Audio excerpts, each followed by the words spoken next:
C'est pour ça que la Bible dit, autant que cela dépend de vous, s'il est possible, soyez en paix avec tous les hommes.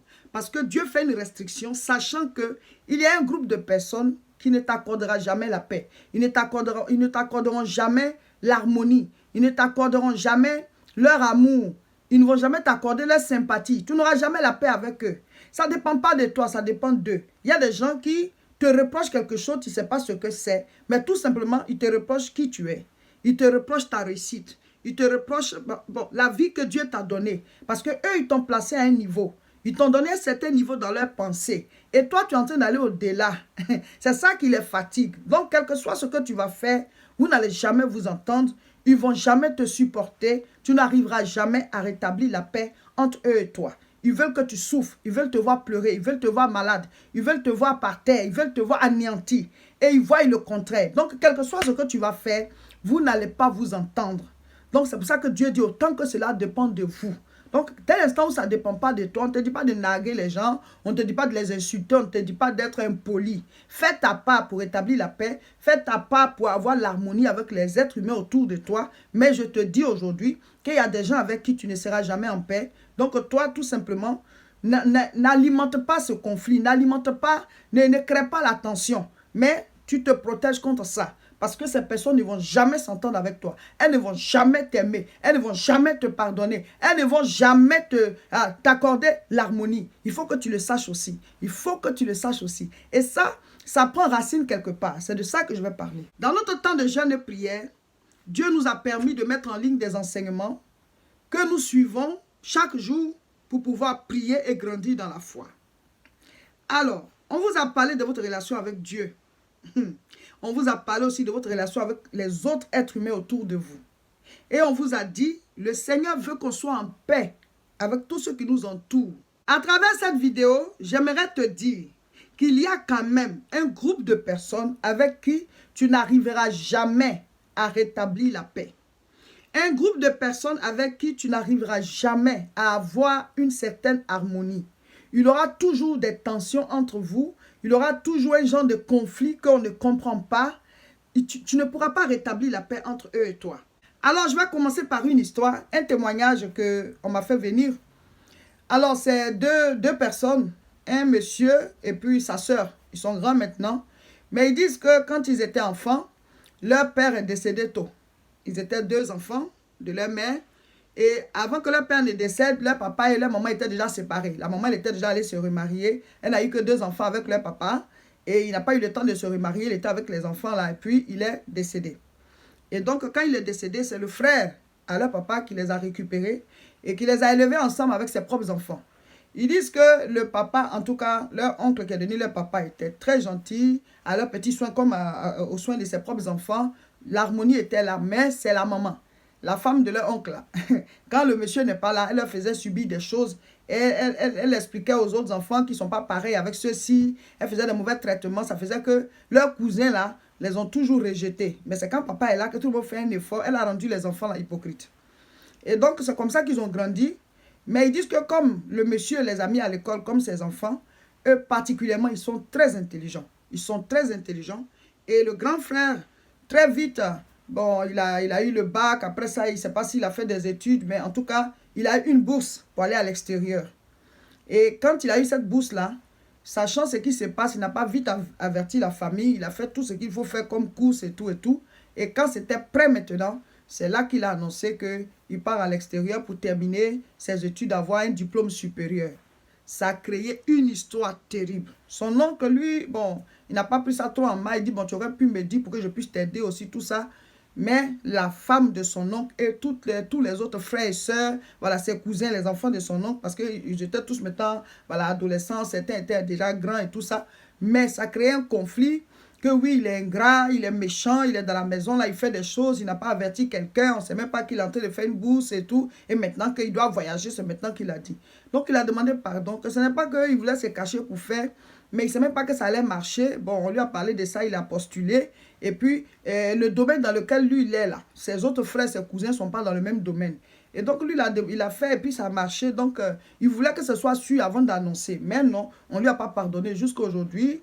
Le monsieur, il est arrivé là-bas finalement, il vit là-bas et tout, il travaille là-bas. Il a beaucoup de moyens. il aide la famille, il fait tout ce qu'il faut, mais jamais, jamais, il n'a obtenu la paix avec la femme là et ses cousins.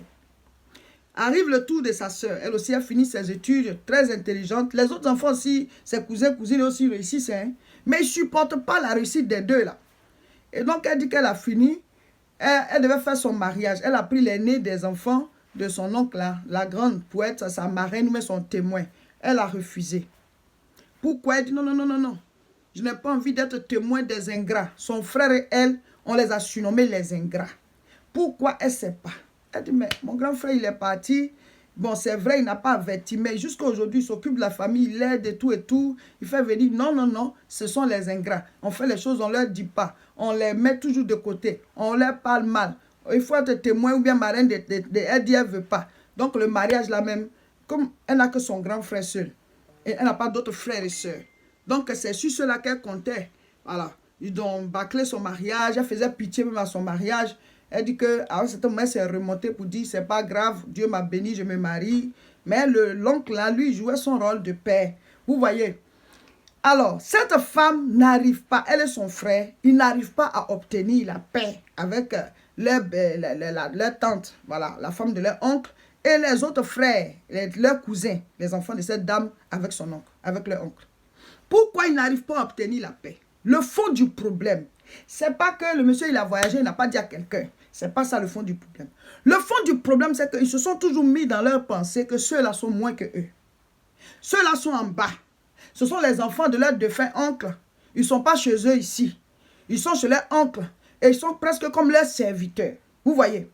Comment se fait-il que dans la vie maintenant, dans la société, ils sont en train de les dépasser?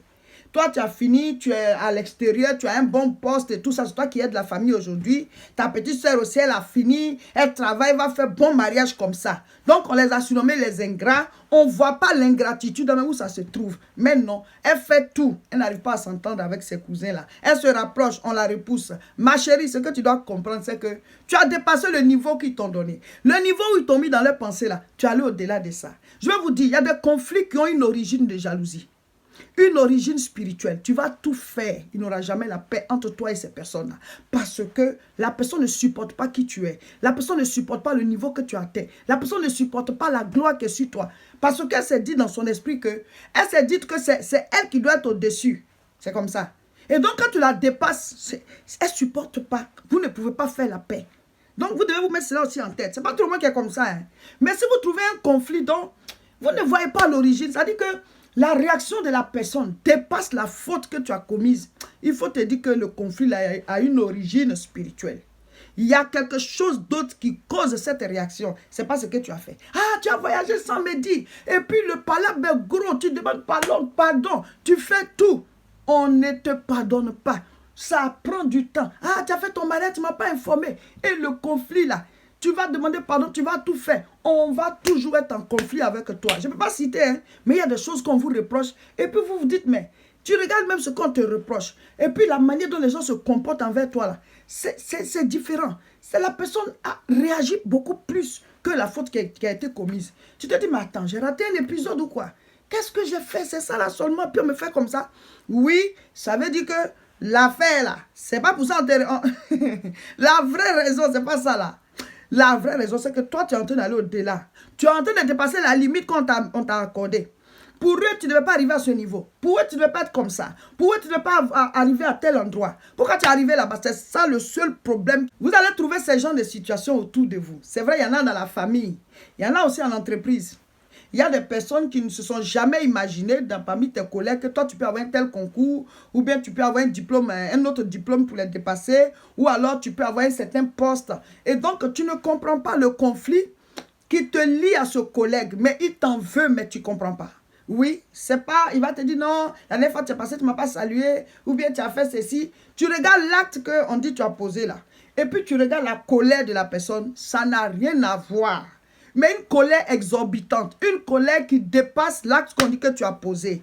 Donc tu dis, mais attends, j'ai raté un épisode ou quoi? Qu'est-ce qui ne va pas? Je vais te dire, la véritable cause de sa colère contre toi, c'est que tu as dépassé la limite. Tu as dépassé le niveau que la personne t'a accordé dans son esprit.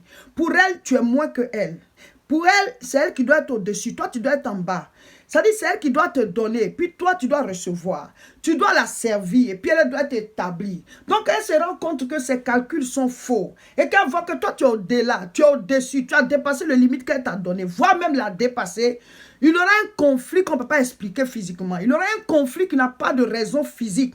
Tu ne comprends pas. Tu dis, mais la manière dont elle réagit là, c'est juste ce que j'ai fait là, c'est pour ça. Non, tu ne comprends pas. Il y a une cause qui est spirituelle, une cause qui est cachée dans son cœur. Il y a la jalousie, il y a la haine, il y a le mépris de ce que tu es allé au-delà. Donc elle aussi, donc lui aussi. Hein? Donc normalement, elle ne devait pas avoir ça. Pourquoi c'est elle qui a ça? Il y a des gens qui croient que c'est elle qui a créé les cieux et la terre. Il y en a qui croient que c'est elle qui a créé les êtres humains. Il y en a qui croient que c'est elle qui partage la chance, mais qui partage le bonheur. Donc quand tu en as là, ils ne sont pas contents. Et ce sont ces gens de personnes qui deviennent sorcières après. Parce qu'elles vont chercher une puissance pour venir t'attaquer. Elles vont chercher une puissance pour mettre les autres en dessous d'eux. Donc quand tu es en face d'une telle personne, tu ne comprends pas ce que tu as posé comme acte, mais la personne t'en veut. Pour illustrer ce que je dis, on va prendre un passage dans la Bible.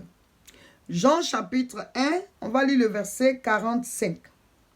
Philippe rencontra Nathanaël et lui dit, « Nous avons trouvé celui de qui Moïse a écrit dans la loi et dont les prophètes ont parlé, Jésus de Nazareth, fils de Joseph. » Verset 46. Nathanaël lui dit, « Peut-il venir de Nazareth quelque chose de bon? » Philippe lui répondit, « Viens et vois. » Voilà mes frères, mes sœurs. La Bible dit quand Jésus est né, là, il est né à Bethléem. Mais ses parents résidaient à Nazareth. Donc ils sont revenus à Nazareth. C'est là-bas qu'il a grandi, c'est là-bas qu'il a appris la charpenterie, tout ça. Et donc quand l'heure du ministère est arrivée, et il a commencé le ministère. Et donc là maintenant il allait partout maintenant, voilà. Mais sinon, c'est à Nazareth qu'il a grandi. Et donc, quand c'est comme ça, on colle le nom de la ville sur toi. Jésus de Nazareth.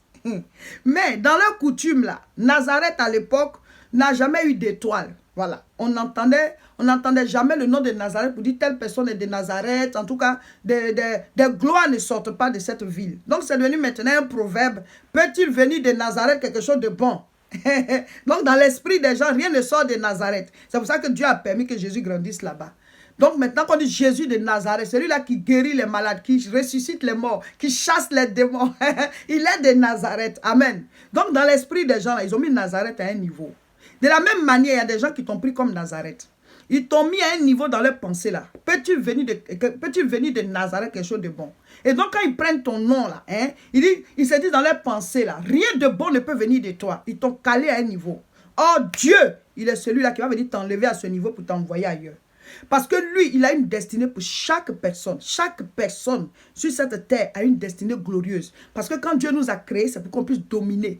Pas les uns sur les autres, mais dominer sur la création. Et chacun a un domaine dans lequel il doit régner. Chacun a un domaine dans lequel il doit briller. Donc certains ne veulent pas que les autres brillent. Ils veulent les empêcher de briller. Ils vous mettent dans leur pensée. Rien de bon ne doit sortir de toi. Comme Nathanaël a parlé de Nazareth là. Donc il y a des gens, ils te prennent dans leurs pensées comme rien de bon ne doit sortir de toi. Et donc quand toi tu es en train d'aller au-delà de cela, tu vas devenir leur ennemi. Tu vas tout faire, vous n'allez pas vous entendre.